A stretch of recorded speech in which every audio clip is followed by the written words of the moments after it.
There was once a village built entirely of salt. Every house, every stair, every window shimmered pale and white beneath the sun, and when the wind came from the sea, it sang through the walls like a quiet song. In that village lived a girl named Sena, who loved to walk by the shore after dusk, when the tide was low and the world felt half awake. Sena had always believed that the ocean could dream. When the waves retreated, she imagined they whispered their dreams to the sand, soft, fleeting, and forgotten by morning. No one else believed her.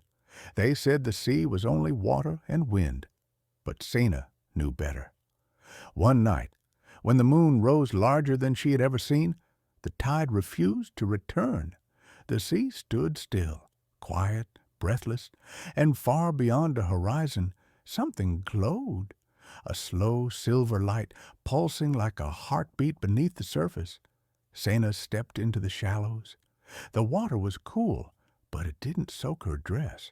It shimmered like walking on glass.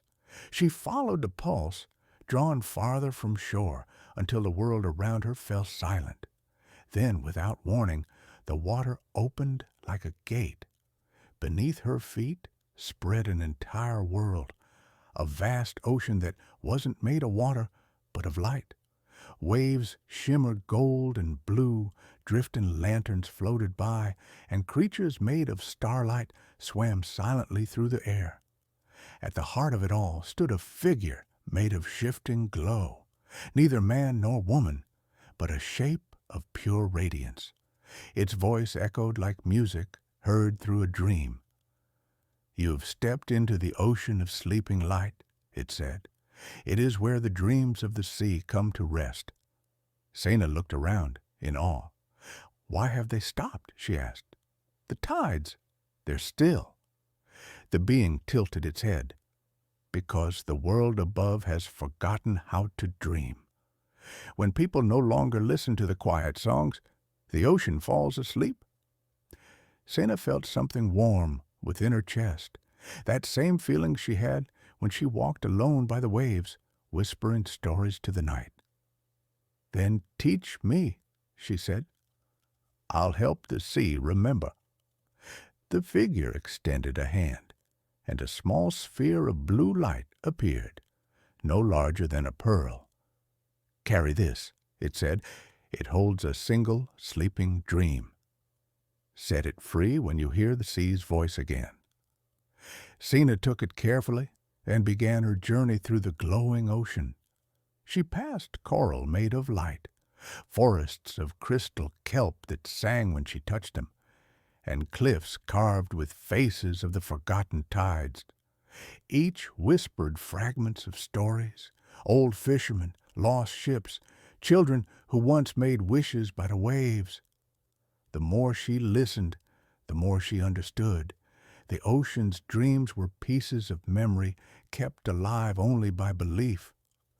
Finally, she reached the place where the light grew dim, a vast hollow where all the sleeping dreams gathered. Sena knelt, holding the glowing sphere in her hands. "Wake up," she whispered. "You're not forgotten." The light began to spread, first a ripple, then a wave, until it surged through the ocean, painting every current in gold. The creatures of light sang again, and the tides began to move. When she looked up, the radiant being was smiling. "You've done what even time could not," it said softly. "The sea remembers you now." Then everything faded, the waves, the glow, the light, until only the sound of real water filled her ears. Sena awoke on the shore, the moon still high above her. In her palm lay a single drop of glowing blue, the last memory of the ocean of sleeping light. The next morning, the villagers gathered by the coast, amazed to see the tide dancing again, brighter, softer, alive with tiny sparkles that followed the rhythm of Sena's heartbeat. And though no one else could see it, she sometimes caught a glimpse of starlit creatures beneath the water, drifting close to the shore, as if the ocean was dreaming once more.